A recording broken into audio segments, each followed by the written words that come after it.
1 Coríntios 10, 13, diz assim: não sobreveio a vocês tentação que não fosse comum aos homens. E Deus é fiel, Ele não permitirá que vocês sejam tentados além do que podem suportar. Mas quando forem tentados, Ele mesmo providenciará um escape para que o possam suportar. Essa noite eu quero pregar uma mensagem chamada Deus me livre, mas quem me dera.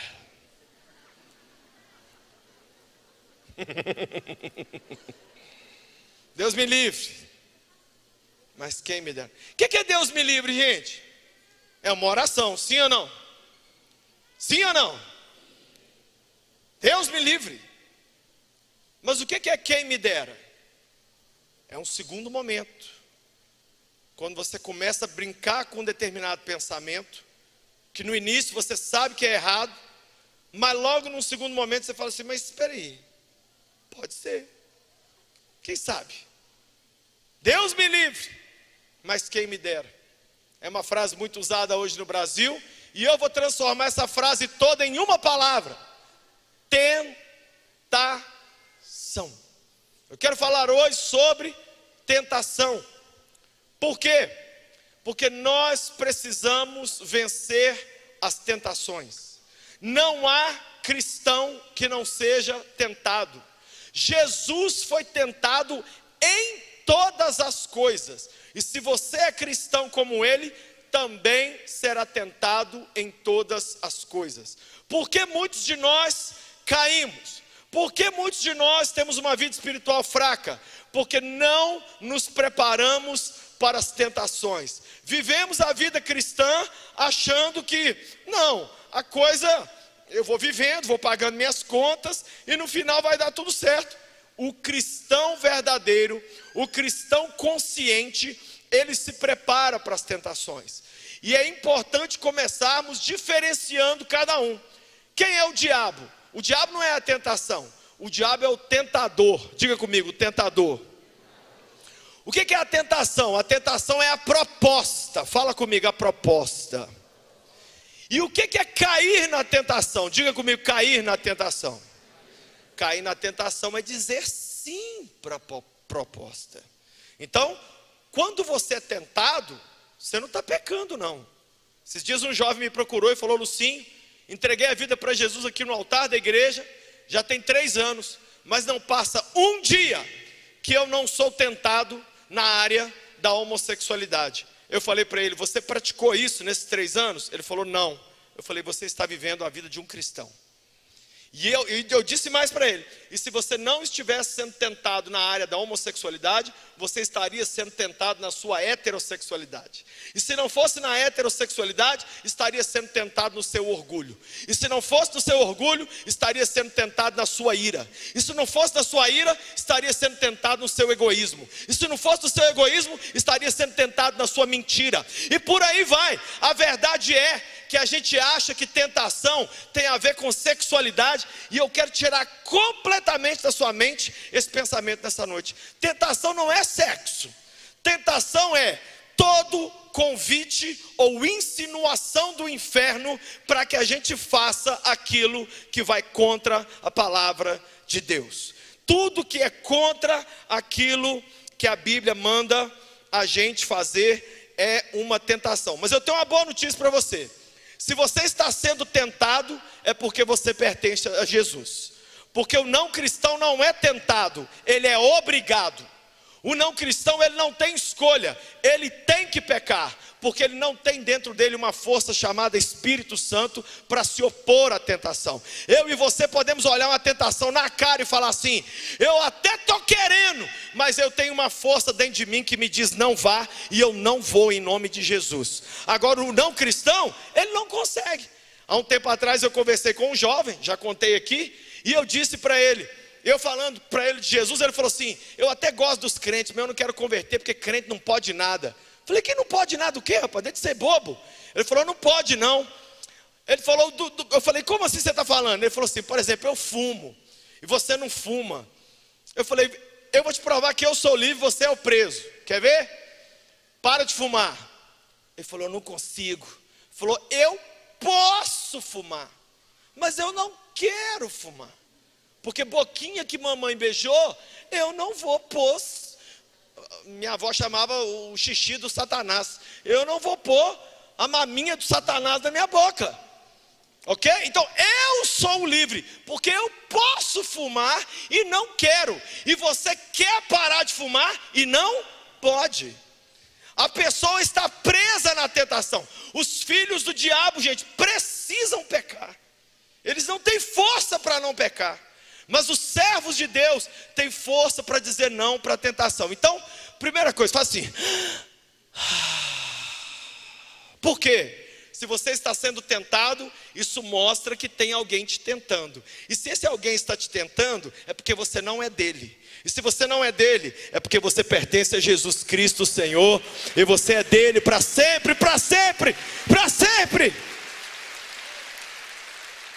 Muitos cristãos se sentem muito mal com a tentação, mas em certo sentido, devemos considerar a tentação como um verdadeiro elogio, porque só significa que nós somos amigos de Jesus. Você precisa entender esse conceito da tentação. Quando que a tentação vira pecado? Quando ela faz ninho. É aquela famosa frase de Martinho Lutero: eu não posso impedir um pássaro de voar sobre a minha cabeça, mas eu posso impedi-lo de fazer ninho. Uma jovem me procurou e disse: Lucinho, eu vi um homem casado, achei ele muito bonito. E aí eu falei: sangue de Deus me livre. Mas depois eu falei: quem me dera? Eu acho que quem me dera, hein? Aí deitava à noite, ficava pensando naquilo, falava: ai, para, sonsa, ele é casado, sua burra. Aí fiquei brincando com aquilo, aí repreendia, voltava. Resumindo, o troço fez ninho na minha cabeça. E quando fez ninho, gente, choca. E quando choca, nasce. E quando nasce, a Bíblia diz que uma vez o pecado consumado gera a morte. E nasce. Infelizmente é assim que a tentação vem à luz. Mas nós temos que ser realistas também. Se eu te der uma boa notícia, vou te dar uma má notícia. Enquanto nós estivermos nessa terra, nós seremos tentados. Enquanto nós estivermos vivos, nós estaremos sujeitos à tentação. Apesar de que nosso querido pastor Márcio nos ensina o quê? É possível passar um dia todo sem pecar. Sim ou não? É possível passar uma semana sem pecar. Sim ou não? É possível passar um mês sem pecar. É possível ou não é? Eu sei que é possível por causa dele, do pastor Márcio. Eu sei que eu fico olhando para o pastor. Quem fica olhando para o pastor Márcio e fala assim: gente, ele ainda é da terra ou ele já subiu para Jesus? O pastor Márcio, gente, ele transpira Jesus de uma maneira que a gente fica assim. Eu não sei você, mas eu oro, eu falo: meu Deus, algum dia eu vou virar um senhor dessa maneira. Eu quero ser crente igual o nosso pastor. Quem aqui quer ser crente igual o seu pastor? Eu quero. Quem está assistindo as lives dele? Para quem não está sabendo, ele está fazendo live todo dia, acho que 10 horas da noite, não é isso, Mônica? O pessoal aí, ele está fazendo live 10 horas da noite, e acho que de manhã também, de vez em quando. 10 da manhã e 10 da noite, ele está fazendo live no Instagram dele. Se você ainda não segue ele, coloca aqui, é PR Márcio Valadão, não é assim mesmo? PR Márcio Valadão, a rede social do nosso pastor. Se eu fico ouvindo ele falar, eu falo assim: eu não sou crente. Eu não sou crente, eu preciso converter. É possível a gente ficar sem pecar. Você sabe o que muda na vida do crente? Alguém me falou: Lucinho, peraí, se o crente não para de pecar, qual a diferença entre a pessoa que não aceitou a Cristo e a que aceitou a Cristo? É que a quantidade de pecados tem que cair drasticamente. Você cometia 400 pecados no mês, você vai passar a cometer 40. E esses 40 tem que ser um acidente. Tem que ser, ups, não pode ser assim: ai, estou doido para acabar aqui logo, que eu já vou pegar meu celular e eu vou ver coisa que não presta. Não. Fala comigo: na vida do crente, o pecado é um acidente. Na vida do não cristão, o pecado é um encontro marcado. Nós não podemos viver a vida como um encontro marcado. Nós temos que entender que nós sempre seremos tentados. E muitas pessoas têm essa ideia: ai, a tentação foi mais forte do que eu. Mentira. Conta essa história de um menino levantou de manhã cedo, na casa dele tinha piscina. E ele estava a fim de nadar, mas era 7:30 da manhã. Ele falou com a mãe dele no café da manhã: mãe, eu quero pular na piscina agora. A mãe falou: não, está muito frio, você vai gripar. E ele falou: mas eu quero, mas não pode. Aí o menino ficou rodeando a piscina, e a mãe falando: vou te pegar. E aí, passou uns 20 minutos, a mãe esqueceu do menino. Quando ela olha, chega o menino de cabelo molhado e com a roupa seca. Aí a mãe falou: menino, o que você fez? Mãe, é o seguinte, eu fiquei ali perto da piscina, aí fiquei rodeando ela. Aí quando eu vi que eu ia cair, eu peguei e tirei a roupa antes. E aí eu caí. Sabe o que significa isso, gente? Olha para mim. Ninguém põe revólver na cabeça de ninguém para pecar. A pessoa vai porque a perninha dela foi. A pessoa beija porque a boquinha dela, o famoso quem me diz, Deus me livre, mas quem me dera, geralmente é falado olhando para uma boca, né? Deus me livre, mas sonhe quem me dera, né? Ninguém põe revólver para ninguém pecar. A pessoa peca porque quer. Mas nós, depois que convertemos, temos o Espírito Santo que nos dá força para não pecar. Eu quero te dar nessa noite 5 segredos para você vencer as tentações. O primeiro segredo é: reconheça as suas tentações. O pecado estragou todos nós, mas em alguns estragou mais em algumas áreas e estragou menos em outras. Então ninguém pode se orgulhar, ninguém. Às vezes você está sentado aqui e nunca cometeu pecados sexuais, mas em comparação, você é rei em pecados abstratos, tipo ira, ciúme, inveja. O que adianta? Você nunca transou com ninguém, nunca fez nada, mas por dentro de você, você já assassinou várias pessoas com ódio, já fez mau julgamento. Então, tem pecados que aparecem mais, tem pecados que aparecem menos, mas uma coisa é certa: todos nós somos tentados em alguma área, e nós temos que reconhecer em que área que nós estamos sendo mais tentados. Eu vou te fazer 4 perguntas para você se avaliar, para você tentar descobrir quais são as suas maiores tentações. Primeira pergunta: quando você é mais tentado? Em que dia da semana? Que hora do dia? Quando? Segunda pergunta: onde você é mais tentado? No trabalho, na escola, em casa, no vizinho, no bar, no ônibus, no shopping, na igreja, no aeroporto, na escola?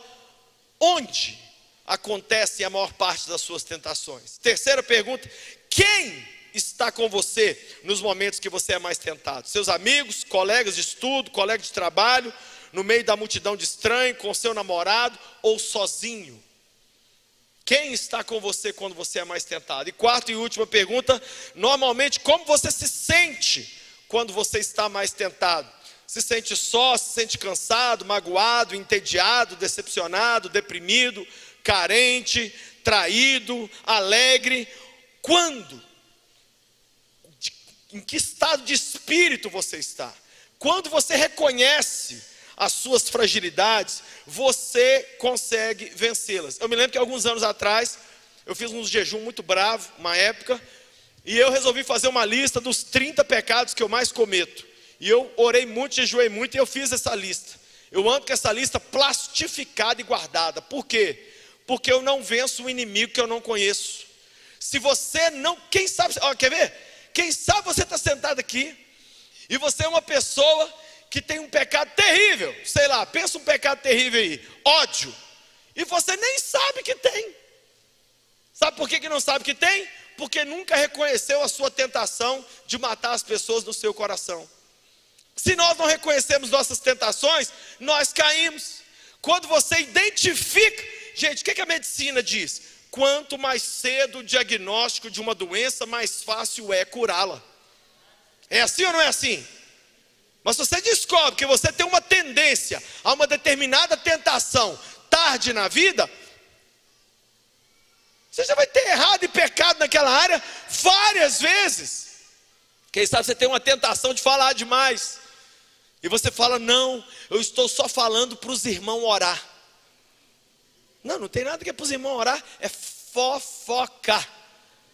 Fofoca. Quem já ouviu gente assim, falando assim?